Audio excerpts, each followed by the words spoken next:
I've been talking about Darwinian evolution and its compatibility or incompatibility with the book of Genesis and the Bible. And what I want to do today is offer a sort of qualified endorsement of evolution.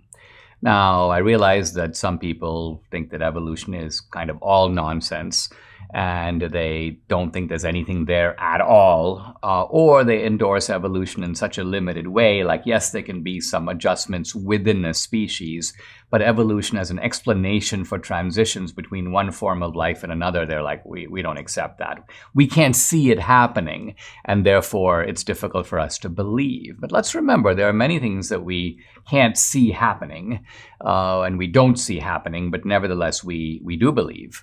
And if it may seem odd for God to use this particular mechanism, evolution, to create different life forms, let's think about it. In other contexts, we don't deny that God uses the laws of nature to produce the universe in the first place. Nobody says something like, well, I don't see the Big Bang specifically in the Bible. I don't see the expanding universe and the galaxies flying away from each other. That's not in the book of Genesis. Therefore, God could not have used that mechanism in order to make the universe in the first place. People don't say that. They say, well, now that we see that the universe had a beginning and we see this is what happened and we have a lot of evidence for it, let's match it up against what's in the first book of Genesis. And hey, while the Bible doesn't try to provide that kind of scientific account or the kind of particularistic detail that we can supply now, nevertheless, the Bible is basically right in saying that there was a beginning. The universe was, in a sense, made out of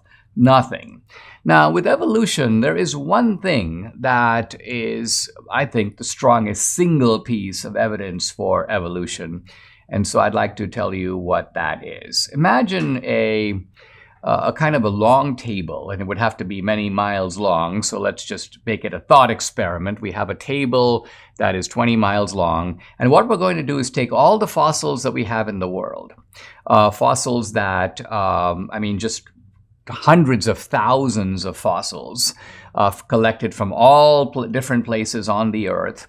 And these fossils are now going to be dated using various forms of dating, including carbon dating.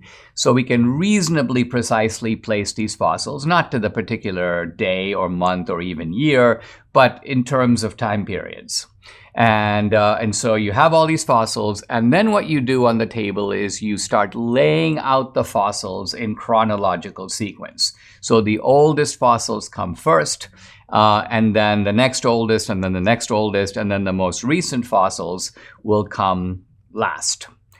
And now you're going to ask this question. If evolution occurred, we expect to see a gradual but fairly constant, let's call it complexifying of life. We expect to see, for example, that initially we have invertebrates and later vertebrates. Initially, we have single-celled organisms, and then later we have multicellular organisms. We expect to see a movement from reptiles and birds who come early on to mammals who come much later on. And we're looking to see if there are fossils out of place. So for example, if you find a fossil of a mammal that goes way, way, way back before we reasonably expect the mammals to have evolved, then Darwinian evolution is false. Why? Because you've just refuted it. According to Darwinian evolution, there were no mammals at the very beginning, but hey, here's a mammal fossil. But you know what? To date, to my knowledge, not a single fossil has been found, quote, out of place. And that is powerful evidence that you have a pattern here, and the pattern is in fact corroborating. It's not by itself proving, but it is one line of evidence along with others that corroborates that this theory does have a lot going for it. And this, by the way, has been recognized by many people in the church. It's been recognized by John Paul II, the former Catholic Pope. Evolution is a pretty persuasive account of the origin of species. Darwin, in that sense, I think, did get it right. But And there's a big but. Evolution is a theory with clear limits. There are three important features of life that it does not account for. Now, I'm going to go into what those features are tomorrow. But for today, I'm just going to tell you what they are, and then I'm going to give you more detail tomorrow. Evolution cannot account for the origin of life. That's point number one. Evolution is about transitions from life form A to life form B, but evolution presumes that there is life already. It starts in that sense not at the very beginning. It starts with life, and then it asks how one form of life gives rise to another. Number two, evolution cannot account for consciousness.